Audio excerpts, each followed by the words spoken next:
now, I guess. I haven't kept up with it lately, but anyhow, and I met a lot of generals and admirals, and including Giraud and de Gaulle, and I had no idea as a kid, that there was any. I didn't know anything about the politics of the situation. But Giraud and de Gaulle did not like each other, and were not enemies, but they were both trying to fight the Germans, but they both wanted to be the man in charge. As it turned out, de Gaulle ended up. I thought Giraud was a nicer guy, but de Gaulle was a kind of snooty guy. I didn't like him too well. I didn't dislike him, but I didn't like him. Anyhow, that is what one of the things that Paul wanted me to mention on here, and I hope that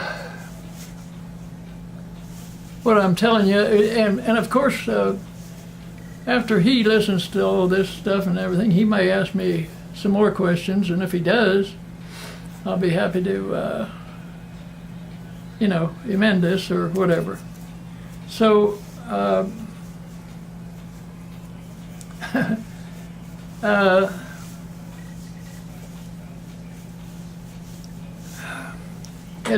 one of the things he's got written here is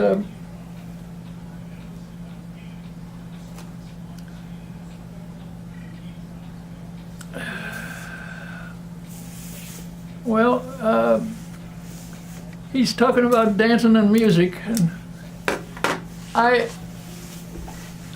my love of music began quite early. I would say when I was maybe 13, 14 years old. I used to always like music. In fact, I can't remember when I didn't. Maybe even younger than that. But my like of it was a lot of it was. I liked the music of the day as most people do, but I still like it. I like the 40s music because there's a lot of horns and a lot of rhythm to it, and it isn't all. In today's world, a lot of times you just have a guitar. And, well, they don't have too many horns anymore, and I like horns. In fact, I particularly like the saxophone. I don't know why, but I always did. I like tenor saxes. And I'll talk about a guy that was a real good friend of mine in a minute. But, and also, well, he had a lot to do with this too, the dancing. When I lived over in the west side in the Bottoms, I used to go to a place called Godman, no, not Godman Guild. Went to a I can't think of the name of it now, but there was a place all of us kids would go. It was kind of a center, and so one time when I was there, they had this woman that asked a bunch of us guys if we'd like to learn to dance, and of course we all said no, we wouldn't. Oh, that's for sissies and all that. But she finally talked us into it, and she talked us into lining up a whole line of boys and a whole line of girls facing each other. And then you were told to put your hands on the girl's shoulders, and the girl was supposed to put her hands on your shoulders. And then she taught us how to do the box step, and that was my beginning of my dancing. And it wasn't very long before I found out I liked it. I liked to dance, and because I liked the music already. So putting it to not being able to play an instrument, I was able to express my music appreciation by my dancing. And I got better at it and better at it as I went along. If I'd have trained for it, I might have maybe, been able to get professional work, but I didn't. I just learned on my own. But as they say, by the seat of your pants. Learn to dance by the seat of your pants. That's pretty good, huh? Anyway, And after the war, when I come back to here and everything, and was messing around, running around town and being wild and crazy, I used to go dancing at wherever a guy whose name was Rusty Bryant, wherever he was playing tenor sax, I was there. He was one of the greats. He could have been top dog in New York if he would have been lucky. And I guess, I don't know if there's politics connected to that or not, but there might be. But anyway, he was great. And Rusty was probably one of the, and of course I liked the big bands as well, but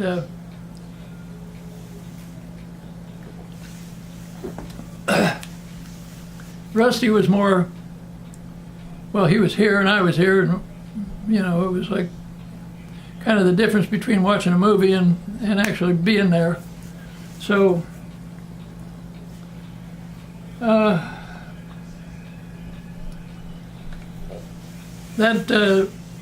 and of course I had two of the times I was married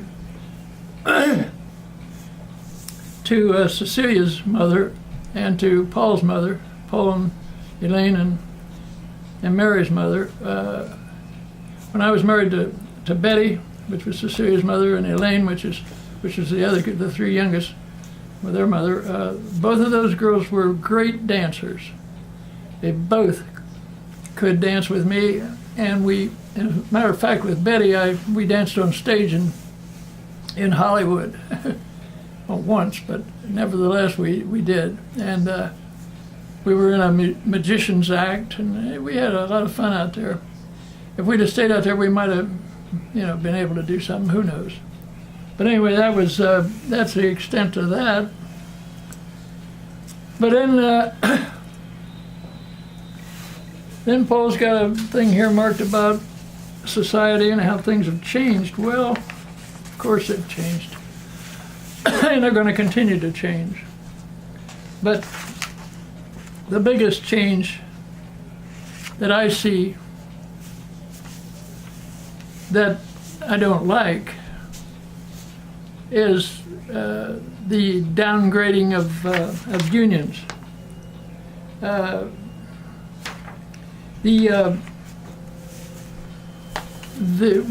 When I come back from the service, like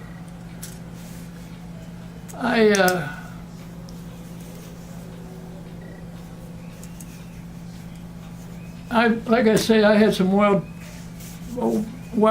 about a year, maybe close to 2 or something like that, but maybe just about a year that I messed around and just did anything I felt like.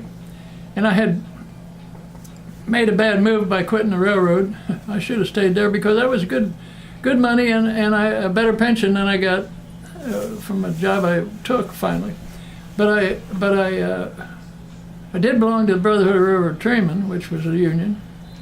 And then when I went on down to after I quit to Pennsylvania, and I was married, and I found out that I hadn't been too swift about leaving a good job like that, so I needed to get a job to take care of a newborn, which was Cecilia. And so I went down and went to work on the C&O in the yards, and I was there until I got furloughed, and I might have got called back, but it didn't work out. What I did, I couldn't wait and just not do anything. So I was in the same situation my father was in when he got furloughed. So, and that was a north-south railroad, which was basically coal hauler. They hauled coal out of the south to the north.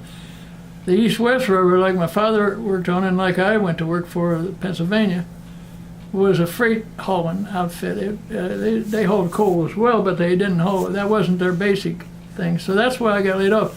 When the coal business would slump, then you'd get a layoff. And so when I was laid off, I was trying to find work any place I could, and so I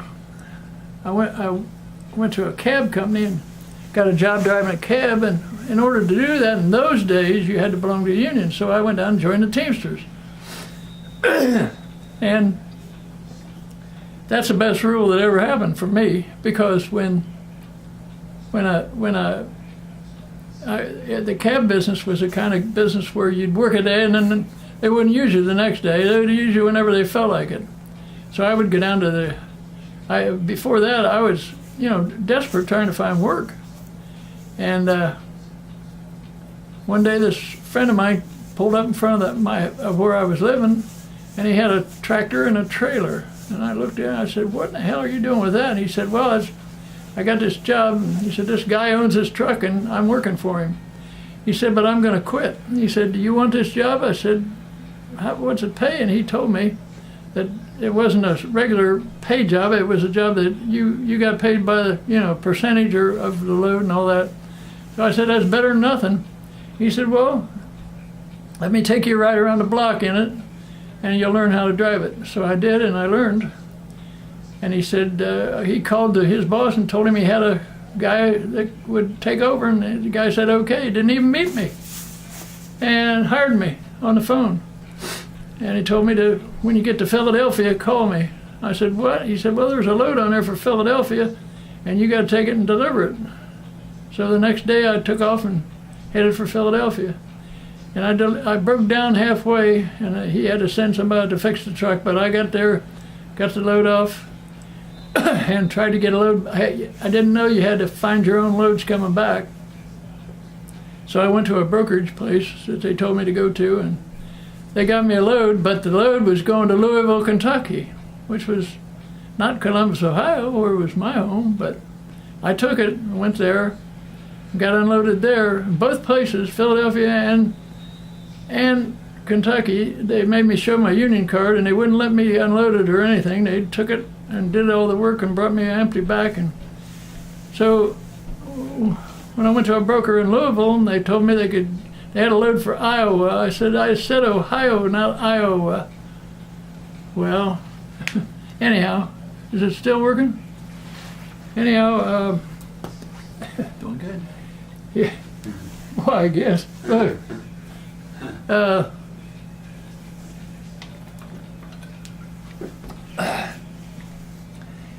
Anyhow, when I told him I wasn't gonna take any Iowa load, I said, "That's not Ohio. I want to get home." Because that's all we got.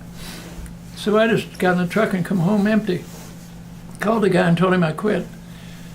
So I made a little bit of money on that, but not much, but made some. And then I figured, well, hell, now I'm a truck driver. So when I went down to the Union Hall to try to get a job with a taxi, driving a cab, like I'd go down there and they'd say, "We got a cab, need a cab driver at so-and-so company." Now when they would holler out into the hall, say they needed somebody to drive a tractor and trailer, and I was there. If I was signed in on the book, because next out I'd say, "That's me. Do you know how to do that?" I said, "Yes, I do." So that started me. That's how I started driving tractor and trailer. You can't do that today, but that's and I think there's that's one of the things that have changed. It's what it says here about society and that. Well, and then that like I say, basically that and the fact that if it hadn't have been for the unions and stuff like that, I would have never been able to raise my children.